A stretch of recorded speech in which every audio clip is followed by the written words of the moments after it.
There's several different things that these guys will be able to do. And number one, we're just going to start off by going for a walk. And Conrad, I'm going to give you this. You hold it in your hand.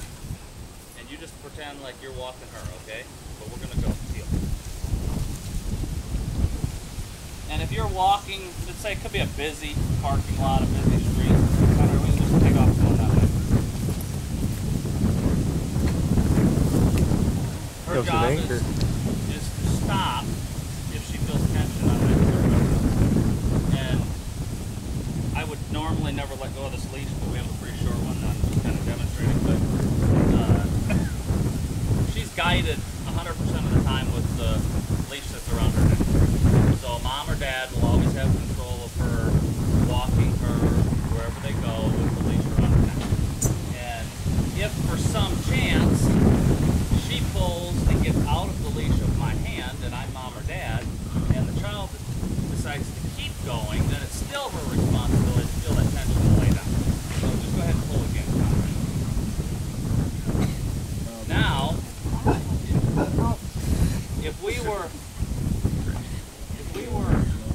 at the end of an aisle in a shopping center, and Conrad really wanted to go that way, and I really wanted to go this way, or needed to go this way, the only thing we could do, I would have to convince Conrad that the only thing that he's going to be able to do is convince two to go this way. And it might take us a little while to get it accomplished, but once Conrad gets it and understands that he really is in charge of this dog, if he takes it the way she wants to go, it doesn't take very long for the child to say, huh, well, I'll tell her to go this way, which mom and dad is still controlling the dog. So Conrad, if you want to come get this rope, pull and pull a couple times, saying you want to go that way, you want to go that way. And I'm going to tell you, you really should take her this way. Why don't you try to take her this way?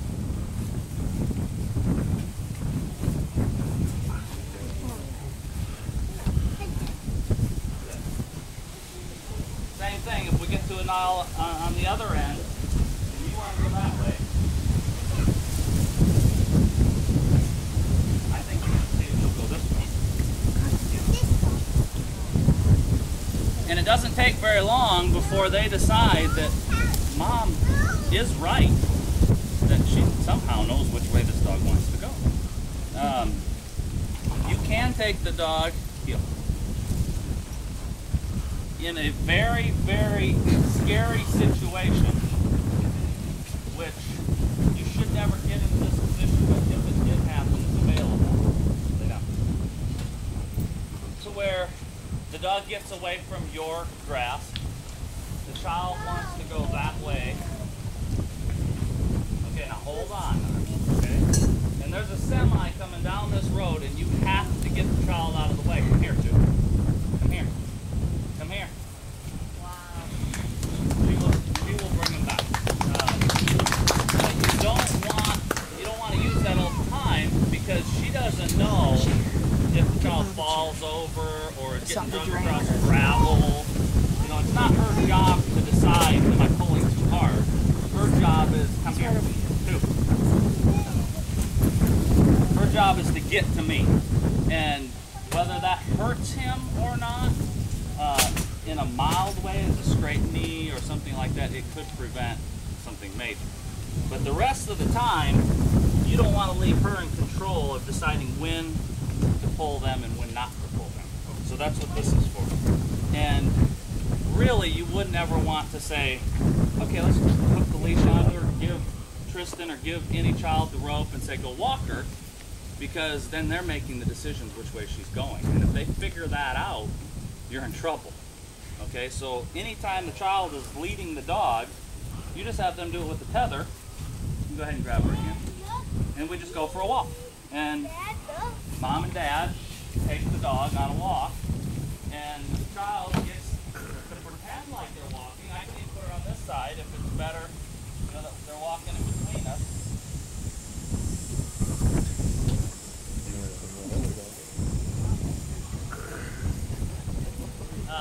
You get home and you're trying to get ready ready for better. You're trying to make supper.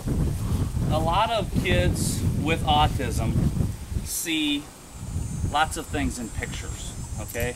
So it could be a red plate, a blue bowl, and a green cup that they like to eat their supper with. But they don't want to eat supper tonight. So what we'll do is we'll bring 2 up here, and we'll get her a red cup, a green bowl, and a blue plate, and she'll get half of a scoop of dog food on the plate, half a scoop in the bowl, and some water in the cup. And Tristan and I can make her supper. We'll put it on the ground for her and let her eat. And when she gets done, it's 2 telling Tristan that, and it can be in a different voice. It can be any way you want to do it. But we look at Tristan and say, 2 says it's your time to eat now. You know, you get the same blue bowl, same green cup, and 2 now helps you make Tristan's meal. And there's lots of ways you can do that. But come here, put your paws up. She can come right up at the counter, and you can give her something in her mouth. She can drop it on the plate. She can actually act like she's helping prepare the food. And then you come over to the table.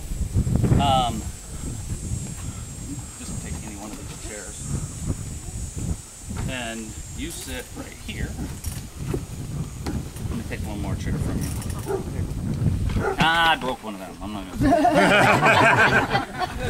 Come here, 2. Come here. Here, put your paws up here. Come on. Hey, come around the front. Put your paws up. Put your paws up. There you go. Come all the way up. All right, sit. Sit. And now you and 2 can eat supper together. Oh boy. Okay? That should be good. Yeah, that'd be good. And she knows she already ate her supper.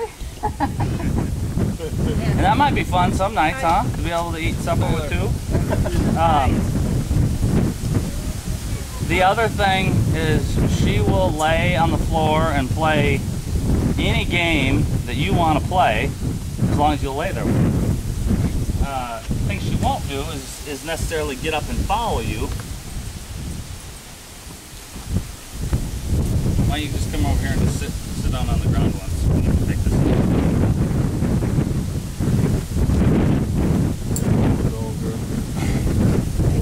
Remy will have to do it on the Okay. Lay down. And now you can do anything you want. You can lay on her, push her. Oh, try to scoot away from her a little bit.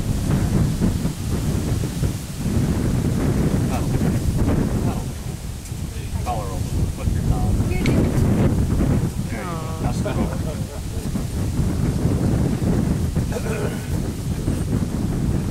Pet her ears.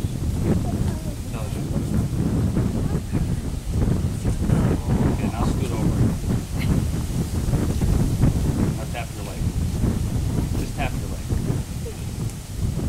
Do it again. Do it right.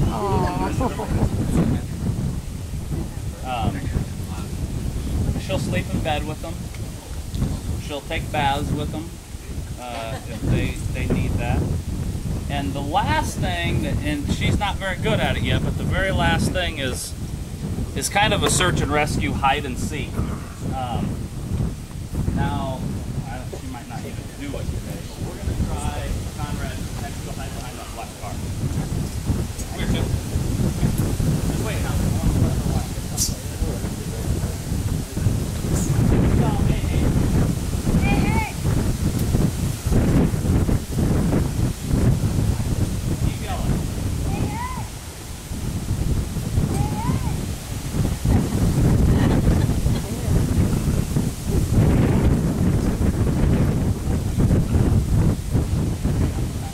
She's still learning though, right? I think you need to start clamping.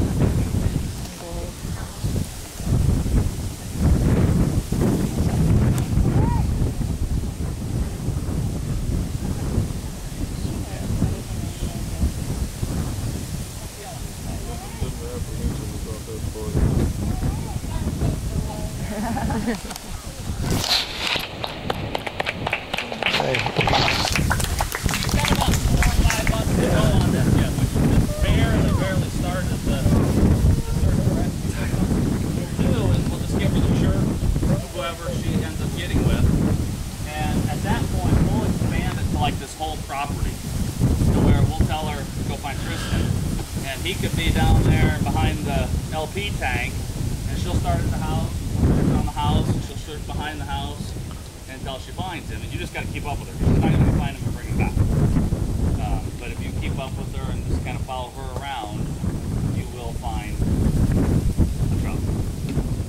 And that adds a lot of peace of mind too. Just not knowing where they're at when they do run out the door is a big help, knowing that you can quickly go find them. So that's about it. There's some other little things that they'll be able to do in the end, but that's a pretty big jump right there in 2 years to get accomplished. And then you're looking at about 8 years from there on that the dog can deal with the family as a service dog. Most of them will go to 9 or 10. There's no telling, just like people, there could be a short lifespan in between there. But we're really to the point where we've got it figured out and budgeted out at 10 dogs a year, trying to place 10 dogs a year. So really you're training about 12. You have 8 or 9 in donor homes being raised as puppies at any given time that are coming in to replace the dogs going out. And if you figure 2 years of solid training, we also use, or are going to use, I should say, we don't use it yet, but Brentwood School in Waverly is working with us to have the troubled teenagers do a semester class each semester, 2 hours a day. We pick 10 dogs there, get 10 students, and they work those dogs for 2 hours every day for 5 days a week. It gives the dogs a little bit more of a personality balance to understand different kids and different things. But if you add that into the time we put into them, the time they're in donor homes, you're really getting close to about 2,000 hours per dog. And when people say, oh my gosh, $20,000 is a round number for a service dog, and you go to figure it out, you're really only getting about $10 an hour labor-wise to train it, and that's not counting the food and the housing and everything combined. Granted, if you do 10 of them, you can cut some of those costs to where it isn't necessarily $10 an hour because you're spreading that out on 10 dogs. But if you take that dog and put it into training for 8 years, there's 365 days in a year, and there's 24 hours in a day. So a dog will cover about 70,800 service hours in its life, which really comes out to about 42 cents an hour than what they're work for once they're done. So it's pretty cheap in the end. But I appreciate everybody coming and learning a little bit more about it and trying to help support Tristan, and glad to be here today. So if there's any questions,